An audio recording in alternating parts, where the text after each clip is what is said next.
It took me just over an hour to drive from Atlanta to Ellijay. I couldn't help but admire my wife's determination. Driving down this road every Saturday. Maybe we had good sex. Or maybe it wasn't just sex. I didn't know because I never asked her about it. I knew for a fact that Darlene had been seeing Clayton Mankey at his cabin in Ellijay for over 6 months. We were well known in Atlanta society thanks to my wife's interest in charity work. She insisted that we attend openings, banquets, and fundraisers for all kinds of causes. This required not only my attention, but also my money. I loved my wife, but I had reached my limit. After the rather expensive weddings of our 2 daughters, I was hoping for a little rest. However, Darlene wanted more, so she began to seek satisfaction for her ego elsewhere. She found Clay Mankey at one of the fundraisers. I believed I knew about it from the first night, but I didn't confirm my suspicions until the following happened. If she had tried to meet him in town, it would have ended in disaster. She was too well known to sneak into a hotel unnoticed. Besides, she would never have gone to a motel or his apartment. The cabin was the perfect place for them. After a long drive through the mountains, about 2 miles away, a single-lane dirt road led to a cabin made of logs and stone. Clayton was very wealthy. He was a contractor specializing in large government projects. In addition to making money, he seemed to have a talent for investing or using money wisely. Most of the land between the paved road and the cabin belonged to Clayton. I'm sure he had plans for the future. I drove up to the cabin. I had one small thing to do, and I had to do it quickly.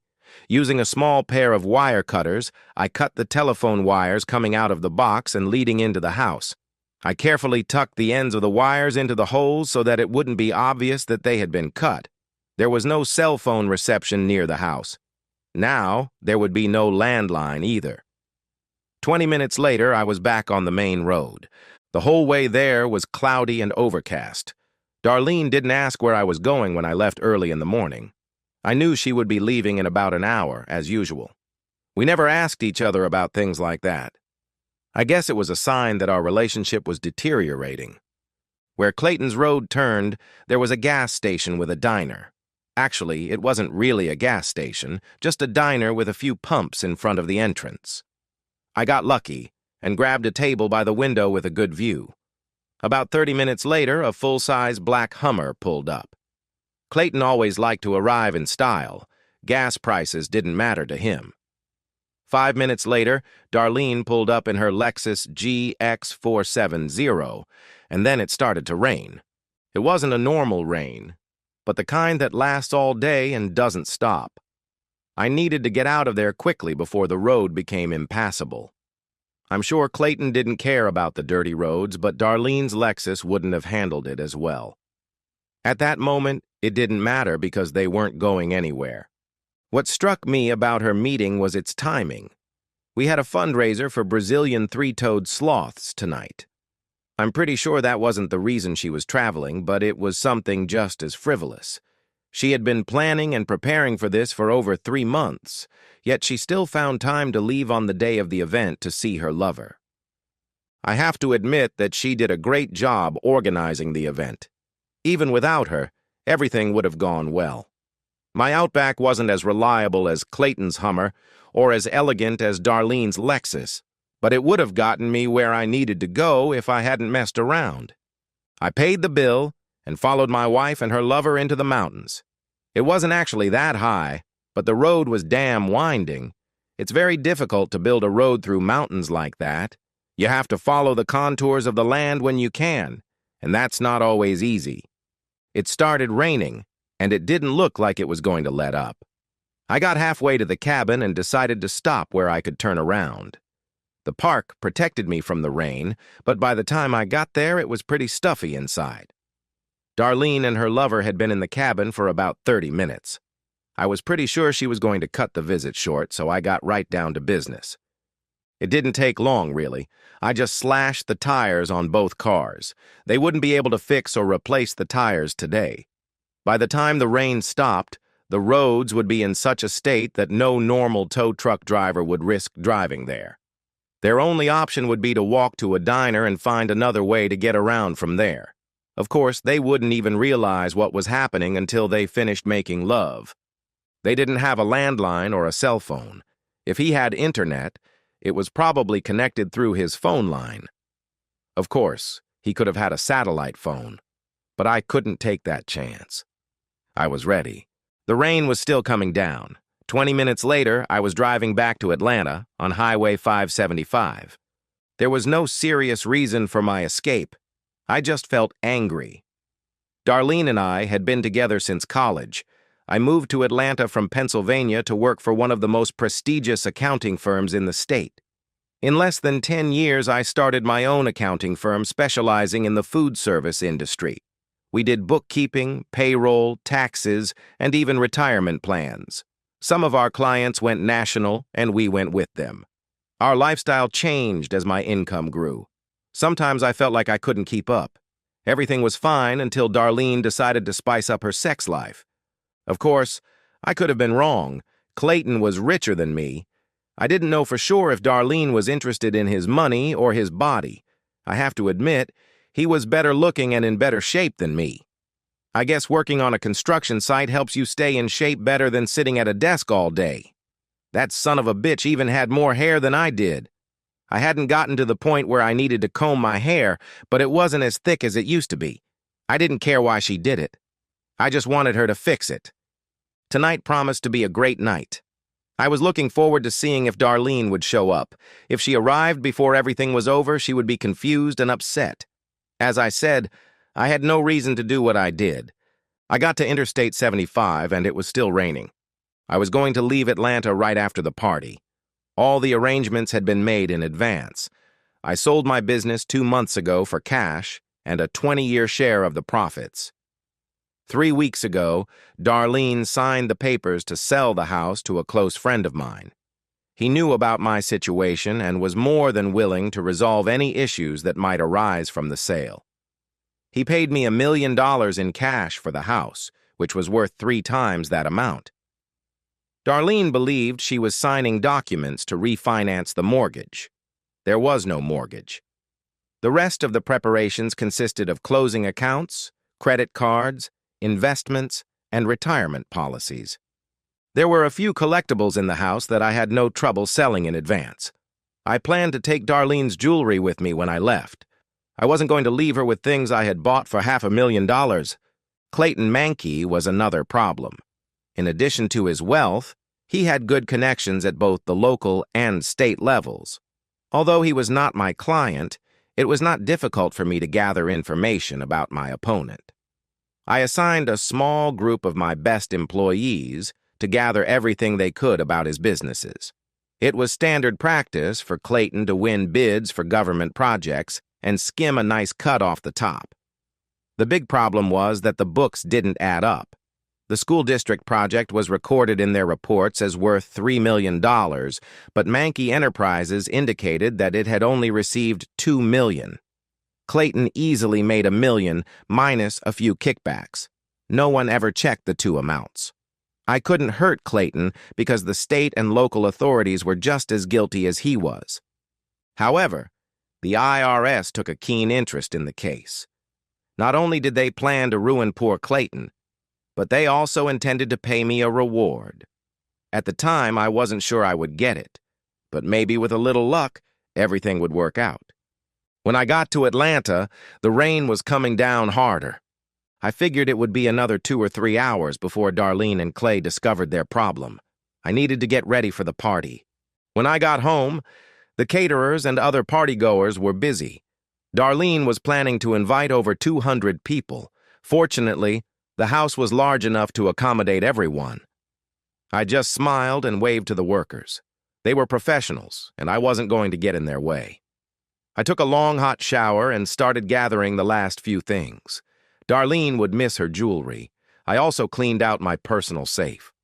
I was glad I had a small collection of gold coins. The Subaru was in the garage, so at least I didn't have to get wet loading it. Long plastic mats were laid out throughout the house.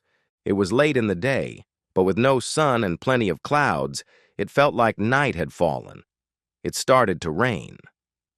By 5 o'clock, I was dressed in my tuxedo for the evening. My daughters and their husbands arrived early to make sure everything was going according to plan. They both asked where their mother was, and I just shrugged. The first guests began to arrive as my phone rang. It was my loving wife. "Robert, I'm so sorry, but I'm having car trouble. I'll come home as soon as I can. Is everything okay?" "Where are you? I'll come and get you." No, stay with the guests. I'll try to get there as soon as I can. I'm so sorry." "What happened to the car? That damn thing cost me over $50,000. I expect it to be reliable for that kind of money." "I've already arranged for the repair shop to take care of everything. You don't have to worry about a thing." "Damn it, Darlene, where the hell are you?" "Robert, calm down. It doesn't matter. What matters is that our guests are taken care of." She wasn't going to tell me where she was or who she was with. "Are you alone or with someone?" "I'm alone, but I'm fine. For God's sake, stop worrying about me. I'll be fine." Both my daughters breathed a sigh of relief when they heard their mother was okay. I smiled, imagining her walking from the cottage to the highway in the rain and mud. That rain was sent by an angel from heaven. Darlene must have been miserable. She was wet, dirty, and tired. About an hour later, the phone rang again. I excused myself from the guests and went out to the hall. "Robert, what the hell is going on? I gave the rental agent 3 different credit cards and they all got declined. I can't rent a car with a credit card." "Why don't you just call a taxi?" There was an exasperated sigh on the other end of the line. "It's too far for a taxi. I don't need any extra hassle, Robert. I just want to know what to do with my credit card." "I probably won't be able to sort this out until Monday. Why don't you go home with Clayton?" There was silence on the line. I couldn't even hear her breathing. I waited a few seconds, then heard her hang up. She never answered my question. The evening went pretty well. The girls left because the babysitter arrived. When Darlene came in, there were still about 10 guests left in the room. She looked terrible. Her hair was as dirty and disheveled as her clothes. The rain had washed away most of the dirt, but reddish-brown stains remained. I stood there with a beer in my hand, smiling. It was my first drink of the evening. From the way she walked, it looked like she had broken a heel on one of her shoes. She kicked off her shoes and grabbed a drink from one of the trays on the buffet table. "You did this, didn't you? You bastard." I took a big gulp of beer and smiled. "You'll pay for this. I swear, you'll pay." The cooks were busy cleaning up as the last guests left. They looked at her, but strangely, no one said anything. "I'm glad you're back safe and sound. I stayed to tell you I'm leaving. I couldn't leave without knowing you were okay." "What do you mean, leaving?" "Just leaving. I sold the business, sold the house, and closed all the accounts. That's why your credit cards don't work." Darlene threw her glass across the room. It smashed against the wall, hitting the cleaners. "You stupid son of a bitch. Remember, half of everything belongs to me. I won't let you cheat me. I worked just as hard as you did to get what we have. I earned half, and I'm going to get it." I finished my beer and carefully placed the empty can on the table. "Fine, honey. You'll get half of everything, but only if I divorce you. I'm not going to do that. Do whatever you want." "I had to walk 2 hours in the rain and mud to get to the road. 2 damn hours, and all because of you." "What were you doing there, honey? Why did you go to LJ to spend the day with Clayton Mankey when you could have just slept with him here in the house? God knows I wouldn't have cared. You're a bastard, a heartless, worthless bastard. I hate you." "Well, I'm glad we got that out of the way. I have a flight at midnight. If you need to get in touch with me, call me at—" "Sorry. I just remembered you can't call me. I suggest you fire the house staff because you won't be able to pay them. By the way, the couple who bought this house is moving in at the end of next week. You'd better find yourself a place to live. I don't recommend going to Clayton. He won't be staying here long. Maybe one of your daughters will take you in." "What do you mean Clayton won't be staying here long? Why would he leave? He's on top of the world." I smiled as I walked out the door for the last time. My accountants and lawyers made sure that all my taxes were determined and paid. As far as the government was concerned, I was leaving the company with a clean slate. All I cared about at that moment was getting as far away from Darlene as possible. It wasn't that I didn't have enough to share with her. It was that I didn't want to share with her. I had a lot of options, and I decided not to decide.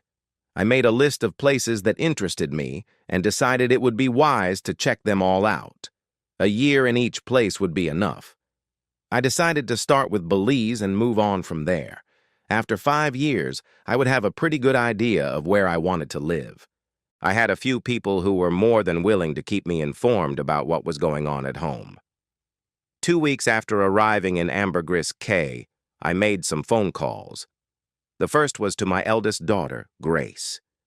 "Dad, Mom is furious. Beth and I tried to talk to her, but she refuses to explain anything to us. The only thing we could get out of her is that you stole all her jewelry and left her without any money or credit cards. She hasn't been home for the last few days. We don't know where she is." "Did you try calling her?" "I believe her cell phone is turned off." "Oh, right. I forgot. The utilities were cut off at the house, so she's probably not home. She might be with Clayton." "Who the hell is Clayton?" "Oh, sorry, I don't think she told you. Clayton Monkey is your mother's lover." "Clayton Monkey? He's been all over the news for the last few weeks. He's wanted by the FBI and someone else. He was arrested once, but he got out on bail and disappeared. What's Mom doing with him?" "I don't know. Either sex or money. If he's gone, she's probably with him." I promised Grace I'd stay in touch with her and Bet. I made 4 more calls, and the information was the same. No one knew where Darlene was, and no one knew where Clayton was. It was obvious they were together. Clayton could walk away from the business and still have enough money to live on for the rest of his life. Of course, considering how his business was going, that would be impossible in the good old USA. I had a restless night. I had 2 dives scheduled for the next day. I needed something to occupy my time, and scuba diving was perfect. It happened right after the first dive. It started raining. Not just rain, but a real Chattanooga downpour. We sat in the boat and waited for it to pass. All I could think about was the house in Ellijay. It was a bad sign. The second dive was a little shorter than the first. When we returned to shore, the rain was still falling. The dock was a few minutes' walk from my condo. I quickly ate a bowl of clam chowder before heading back. The rain continued to fall. It seemed like Hector was always on duty. He was the doorman at our condo. I wasn't sure, but I believed he worked exclusively for tips. I didn't mind giving him a little something if he did something that deserved it. We got along well. "Mr. Terrell, did you miss your second dive today?" "No, but tomorrow is another day." "Mr. Terrell, you had 2 visitors this morning. I told them you'd be back later, closer to evening. I think they'll be back." That was strange. No one knew I was here, and I hadn't made any friends since I arrived. "Did you find out their names, Hector?" "No, sir, but I did something better." Hector took out his cell phone and pressed a few buttons. It was a great photo. They weren't posing, and they obviously didn't know they were being photographed. Clayton was wearing a Hawaiian shirt, and Darlene was wearing a large, soft straw hat. My wife and her lover had found me and come to visit. It's amazing what a person can do with enough money. I slipped Hector a 20 and headed for my room. I didn't need many things, so I had time to call the U.S. Embassy.